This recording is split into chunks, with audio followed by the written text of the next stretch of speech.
7 अप्रैल 2024 रात के 1 बजे एक छोटे से गांव, एक घर और एक ब्लास्ट। 2 छोटे बच्चे, जो कि एक 5 साल का और उसकी बहन 6 महीने की,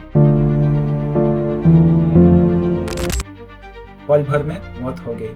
रिपोर्टर के अकॉर्डिंग बिष्णुपुर डिस्ट्रिक्ट के एक विलेज में एक बम अटैक हुआ जिसमें 2 इनोसेंट बच्चे की मौके पर मौत हो गई और उनकी मां भी इंजर्ड हो गई। इस इंसिडेंट के बाद पूरा स्टेट जल उठा। प्रोटेस्ट, कर्फ्यू, क्लासेस और फियर। बट सवाल है, मणिपुर क्यों जल रहा है? इसके पीछे असली वजह क्या है और इस वायलेंस कब रुकेगा? पहले समझते हैं मणिपुर की जियोग्राफी, क्यों यही कॉन्फ्लिक्ट की रूट है। ये है इंडिया की मैप। मणिपुर इंडिया के नॉर्थ ईस्ट में एक छोटे से स्टेट है। इसका कैपिटल है इम्फाल। इस स्टेट का जियोग्राफी 2 पार्ट्स में डिवाइड है। मणिपुर एक कप की तरह है, चारों तरफ पहाड़ी एरिया जिसका हम बोलते हैं हिल, एंड बीच में मैदान एरिया जिसको हम बोलते हैं वैली जिसको हम बोलते हैं मैदान एरिया। यहाँ रहते हैं मैतेई कम्युनिटी। ये लोग रिलेटिवली डेवलप एरिया में रहते हैं। हिल्स जिसको हम बोलते हैं पहाड़ी एरिया, यहाँ रहते हैं कुकीज और नागा ट्राइब्स। ये एरिया बैकवर्ड और आइसोलेटेड है। यहीं से कॉन्फ्लिक्ट शुरू होता है। एक तरफ वैली के लोग और दूसरी तरफ हिल के ट्राइब्स, और दोनों के बीच में ऑलमोस्ट ट्रस्ट जीरो। मणिपुर में वायलेंस ऑफिशियली स्टार्ट हुआ मई 2023 में। इसका इशू था मिथई कम्युनिटी को शेड्यूल्ड ट्राइब स्टेटस चाहिए था। कुकीज और नागा ने इसको अपोज किया।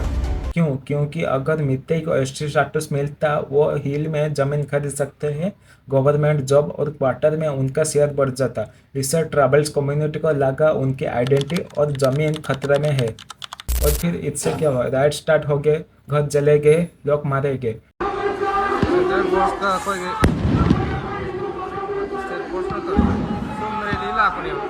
रिपोर्ट्स के मुताबिक 260 से ज़्यादा लोग मर चुके हैं एंड 60,000 से ज़्यादा लोग डिस्प्लेस्ड हो चुके हैं। देखने गए तो पूरा स्टेट 2 टुकड़ों में डिवाइड हो गया है। अब आते हैं रिसेंट इंसिडेंट पर। 7 अप्रैल का ब्लास्ट में मेजर टर्निंग पॉइंट था। एक बॉम्ब डायरेक्टली एक घर पर गिरा, 2 छोटे बच्चे मारे गए, पूरा एरिया पैनिक में आ गया। बाद क्या हुआ? लोग सड़कों पे आ गए, प्रोटेस्टर ने सिक्योरिटी कैंप्स पर अटैक किया, पुलिस ने फायरिंग की, कर्फ्यू लगा दी गया।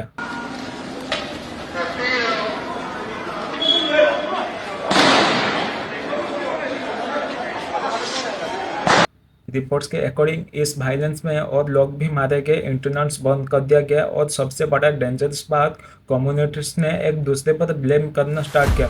ट्रस्ट और भी टूट गया। Why Manipur is burning? इसका मेन रीजन क्या है? अब सबसे बड़ा इम्पोर्टेंट पार्ट ये है, ethnic divide. Manipur basically divide है 2 पार्ट्स में। आपको जैसे बताया, मिथई जो वैली में रहते हैं, कुकी एंड नागा जो हिल में रहते हैं। अब ये सिर्फ डिफरेंस नहीं, ये एक आइडेंटिटी बन चुका है। Land and conflict. हिल्स जो कंट्रोल करते हैं ट्राइबल्स लोग, वैली जो कंट्रोल करते हैं मिथई लोग।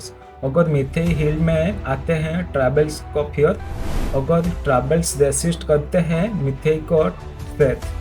Religion factor. Meitei mostly Hindu है एंड कुकी मोस्टली क्रिश्चियंस है।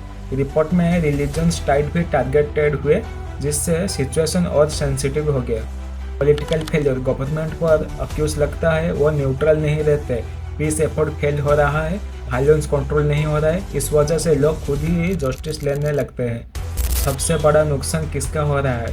कॉमन लोगों का। बच्चे मर रहे हैं, फैमिली कैंप्स पर रह रहे हैं, लोग अपनी स्टेट में रिफ्यूज बन गए हैं। 7 अप्रैल का इंसिडेंट सिर्फ एक एग्जाम्पल है। इनोसेंट लोग के सबसे बड़ा ज़्यादा इम्पैक्ट पड़ रहा है। अब मेन बात, 2 बच्चे जो मारे गए उनका क्या हुआ?